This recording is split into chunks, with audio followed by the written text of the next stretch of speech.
I'm Chloe Fitzgibbon. I'm Isabella Lecher. I'm Evan Sipple, and you're watching 16 Minutes. We are 70 years out from when the Americans first entered World War II. We often learn about the hard decision to drop the atomic bomb in the Pacific Theater. However, a part of history not often discussed is the 2 million Korean immigrants who immigrated to Japan during this time period and the treatment and discrimination they faced under these conditions. Today, we remove ourselves from our Eurocentric perspective on the war and instead take a look at the life of a Korean in Japan and during wartime and the ramifications of post-war and colonization and their effects even today. So please, come with us as we interview the Beck family about their experiences as Korean immigrants in Japan. Let us introduce Sunja Beck, who experienced firsthand Japanese imperialism in her home country of Korea, and then the strenuous process of immigrating and assimilating to her new home in Osaka, Japan. Thank you for being here, Sunja. Thank you for inviting me. So, tell me about your immigration experience.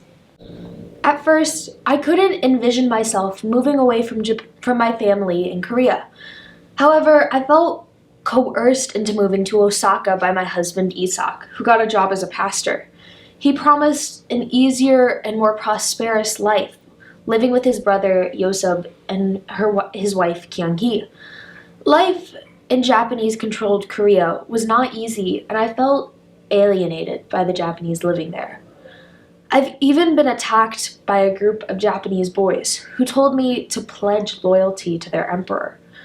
However, discrimination against Koreans was only accentuated living as a minority in Japan.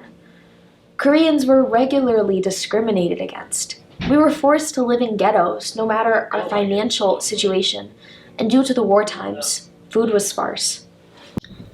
And in times when money and food were sparse, what did you cook? White rice is very expensive, so we mainly cooked brown rice. But when food was really hard to come across, soups and stews were our main food source. It was a way of utilizing everything we had to make a meal. My sister-in-law Kyung-hee was also an excellent kimchi maker. Interesting. So, what is the significance of kimchi in your life? Despite his efforts to support the family, Yosip's 2 jobs just weren't enough to provide for everyone. However, he was still reluctant to let the women work because of his perspective on how men should provide for the family.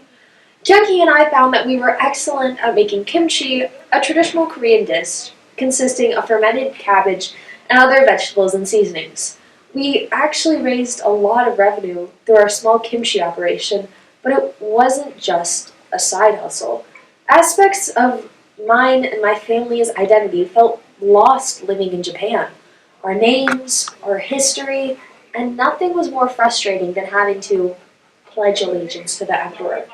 However, being able to cook and sell our native Korean food that was a part of our identity and culture that no one could take away from us was wonderful. Very interesting, Miss Beck.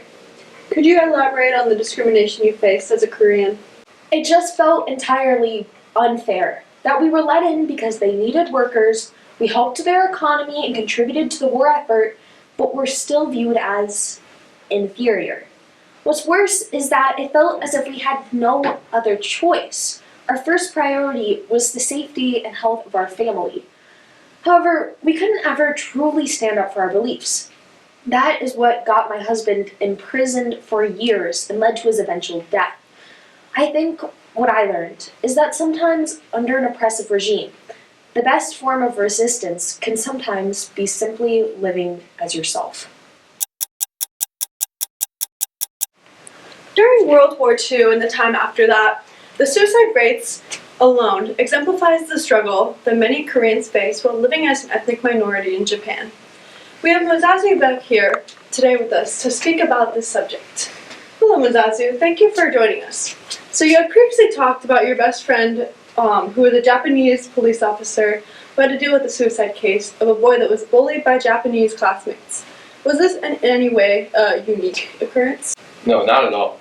I see Koreans experience bullying like you wouldn't imagine, and many just can't take it anymore.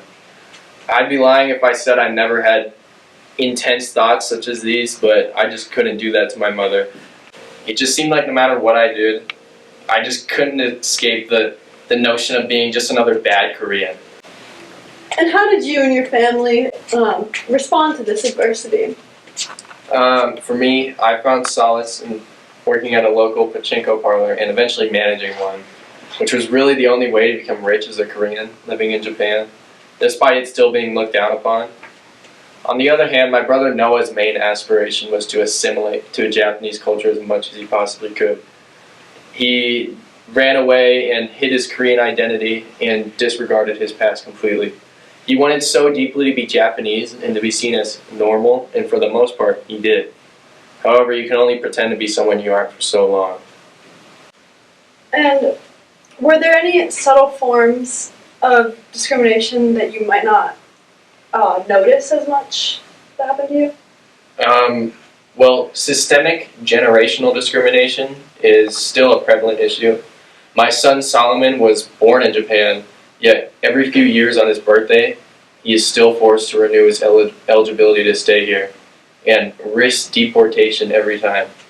Once at a ward office, a clerk told me I was a guest in his country and that I could be deported at any time. I've heard Korea has been starving for decades, and the constant threat of deportation has me worried over my son's future. It seems as if conformity is the only viable option to keep my son safe. Identity was a common issue among Koreans who had no other choice but to conform to Japanese culture. We have here Noah Beck, who is an exceptionally intelligent man who attended the prestigious school of Waseda, yet dropped out. So, Noah, why did you decide to drop out of school? It just felt like no matter what, the odds were always against me. And I got burnt out feeling like I always had to prove myself. Eventually, I realized there wasn't much in store for me living as a Korean. And the only way to have success in life was to either cheat like my blood father did, or just be someone you're not. So, how did your Korean heritage really affect your relationships? Being in an interracial relationship with a Japanese girl at college made me realize that discrimination is still systemic and cultural despite our progress forward. I was already going by a Japanese name and tried to hide my heritage, and I just wanted to be normal so badly. In a time when all Koreans were seen as innately bad, those who were able to succeed in spite of all odds against them were only seen as a good Korean. Being a good Korean did not just mean not being a bad person, it meant you had to work 10 times harder than the average Japanese person if you wanted to become even with one. That is a really interesting perspective, Mr. Beck. I financially supported Noah through his schooling because he was just at such a disadvantage when it came to being admitted to the school. And he didn't have the time since he needed to support his family and didn't have all the proper tutoring that the average Japanese middle-class child would have had. While millions of soldiers fought for their lives, civilians were doing their part by working in factories and giving up valuable food and resources in order to win the war. However, this was causing suffering and struggle for all contributors. It wasn't just Koreans. Time of war calls for all hands on deck. Tensions were high among the general population of Japan, who knew the war would be lost, and the displacement of families and loss of life was immense. We brought Sunja back here to describe what it was like during the final months of World War II. In Japan, we faced a lot of hostility from the Japanese, and this heightened during the war. Japan took loyalty to the nation very seriously. My husband Isak got imprisoned for failing to pledge allegiance to the emperor. Conditions were especially harsh towards the end of the war. I remember being told that I needed to evacuate Osaka before it was bombed by the Americans. The local restaurant I worked for was closed down due to war rations, and the biological father of my first child appeared and helped escort my family to a farm in the countryside. Yosef, my brother-in-law, however, fell victim to the atomic bomb in Nagasaki, and suffered for many years before eventually succumbing to his injuries. Something I could never wrap my head around was how the Japanese were so loyal to an emperor who was responsible not only for the suffering of people in colonized Japanese territories, but to his own people as well. The generational story of the Beck family is nothing short of captivating. However, unfortunately, their story isn't unique.